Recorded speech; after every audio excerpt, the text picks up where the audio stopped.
काया का रोग हो गया, मान लो शरीर कहीं से सफेद पड़ रहा है, कहीं से काला पड़ रहा है, शरीर में से खाल की फुकड़ी निकलना प्रारंभ हो गई हो, शरीर में काले काले चट्टे पड़ना चालू हो गए हों, या कोई विशेष रोग हो गया, कोई विशेष। एक सुंदर बात लिखी है इस पत्र में। अकाल मृत्यु वो मरे जो काम करे चंडाल का, काल उसका क्या बिगाड़े जो भक्त हो महाकाल का। शरीर में रोग है, बीमारी है, काया बेकार हो रही है, तो सीधी सीधी बात शिव महापुराण की कथा कहती है, सुंदर आनंद में श्रवण कर कर आप अपने जीवन को, ये पूर्णिमा शिव महापुराण की कथा कहती है, शरद पूर्णिमा आ रही है, कुछ नहीं करना, पीपल का एक पत्ता, उस पत्ते पर थोड़ा सा चावल, थोड़ा सा चावल, पूर्णिमा की रात्रि को अपने हाथ में लेकर, अपने नयनों से लगाकर, शरीर पर से स्वयं उतारकर उसको दरवाजे के पास रख दीजिए। पूर्णिमा की रात्रि को पूर्ण होने पर उस चावल को दूसरे दिन सूंघ कर बहते हुए पानी में डाल दीजिए।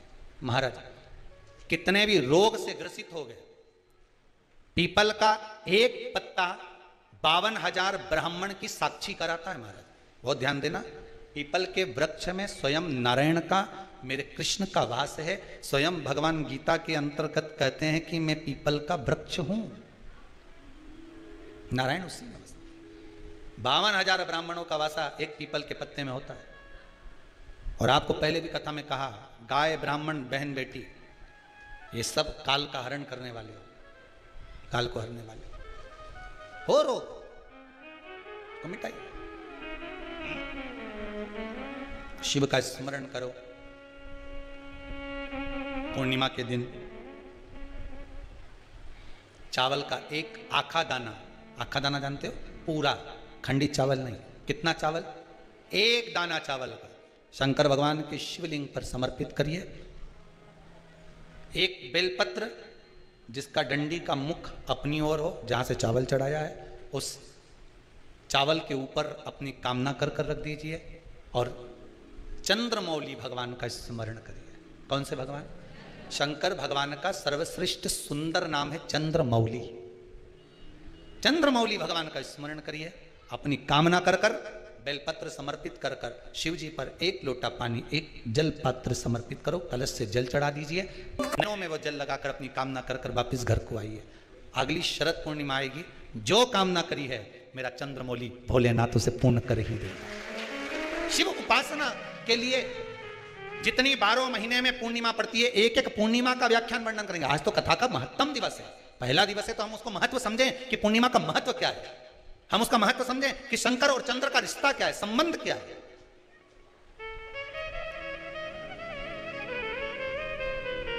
भगवान ने जितनी पूर्णिमा बनाई है, जितने नक्षत्र बनाए, जितनी घड़ी बनाई, जितना पल बनाया, जितना समय बनाया, ये शंकर भगवान ने जो बनाया ये गलत नहीं बनाया, श्रेष्ठता के लिए बनाया, जग के उद्धार के लिए, संसार के उद्धार के लिए बनाया। अब उसका प्रयोग आप करें ना करें या आपके ऊपर है, आप उसका प्रयोग कर रहे हैं ना कर रहे हैं आपके ऊपर, पर जो बनाया है मेरे भगवान कि आपके हृदय की डोर को जो परमात्मा से बांध दे, हृदय की डोर को परमात्मा से बांध दे।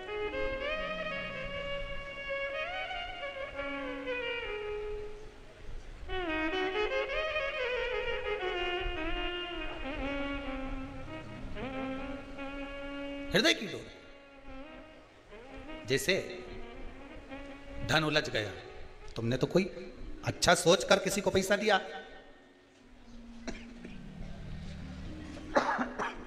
अच्छा सोच कर किसी को धन दिया,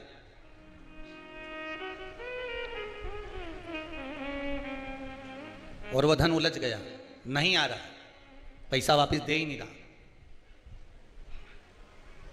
बेलपत्री के पेड़ के नीचे, बेलपत्री के वृक्ष की दो थोड़ी सी बाहर निकली हुई छाल को देख लो, बेलपत्री के वृक्ष की छाल, उस छाल पर कच्चा जो सूत होता है, धागा होता है ना, कच्चा धागा, सफेद कच्चा सूत, उस धागे को बेलपत्री की छाल पर 7 बार घुमा लो, चारों तरफ मत घुमाना, नहीं तो चारों तरफ धागा लेके घूम जाओ।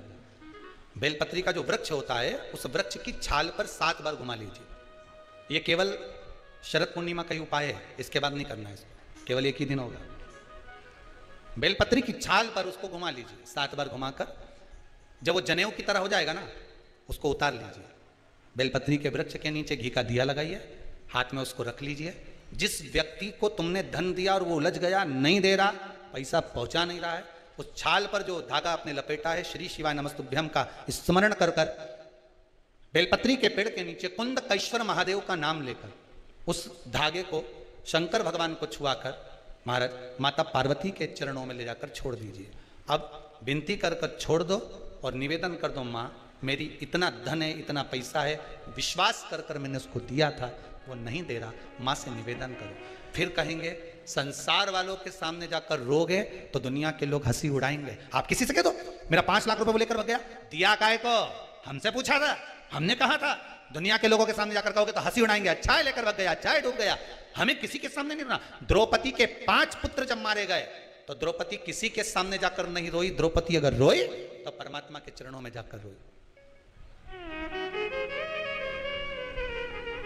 उत्तरा का गर्भ जला, ब्रह्मास्त्र छोड़ा गया, उत्तरा कहीं जाकर नहीं रोई, सीधे भगवान के चरणों में जाकर। भगवान ने पूछा हुआ क्या? उत्तरा कहती मेरा गर्भ जल रहा है, ब्रह्मास्त्र आ रहा है। अगर संसार वालों के कहने में पड़ी रहती तो उत्तरा का गर्भ भी नष्ट हो जाता, पर भगवान के चरणों में चली गई। भगवान ने अंगुष्ठाकृति धारण करी, गर्भ में जाकर परिक्रमा करी, उत्तरा के गर्भ में पहुंच गए। जो बालक प्रविष्ट हुआ परीक्षित हुआ, आते सी जन्म लेते सी जिसने परीक्षा करी वो परीक्षित हो गया। श्रीमद् भागवत में लिखा है संसार वालों के आगे जाकर रोगे तो दुनिया के लोग हंसी उड़ाएंगे, पर परमात्मा के आगे जाकर कहोगे, परमात्मा हंसी नहीं उड़ाता, परमात्मा उस कार्य को सिद्ध करता। उसके सामने जाकर बोलो तो तुम बोलो ही नहीं और परमात्मा के सम्मुख में कहो कि मैंने तो सबके कह दिया, सबसे फोर्स लगा दिया, सबसे सोर्स लगवा दिया, ये करवा दिया। परमात्मा से जाकर निवेदन करो कि मेरा धन उलझा है, मेरा धन मैंने विश्वास रखकर करा था, दे दिया था, माँ अब आपको देना है, भगवान शिव की कृपा से वो पहुंचा दीजिए, आएगा। एक पूर्णिमा पर करके देखने में क्या जा रहा है? शरद पूर्णिमा पर किसी भी समय पर कभी भी करो, पर करो। उलझा हुआ धन मां सुलझा दे, वापिस लाई।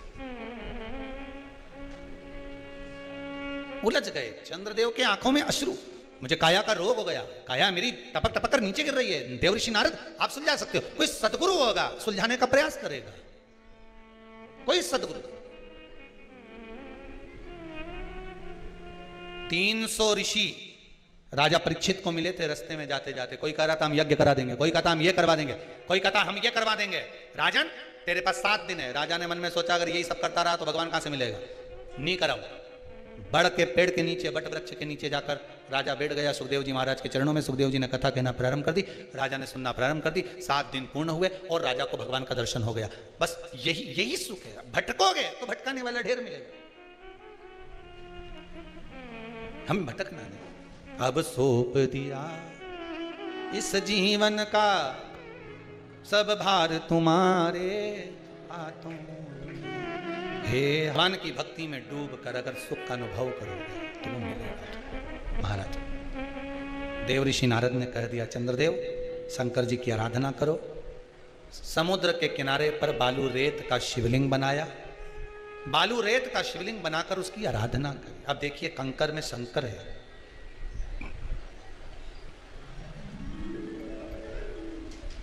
कई माताएं कहती हैं गुरुदेव हमारे यहाँ पर शंकर भगवान का शिवलिंग नहीं है तो क्या हम बाजार से ले आए? और हमारे यहाँ पर शिवलिंग है तो वो बड़ा है तो क्या हम उसको पीपल के पेड़ के नीचे छोड़ आए?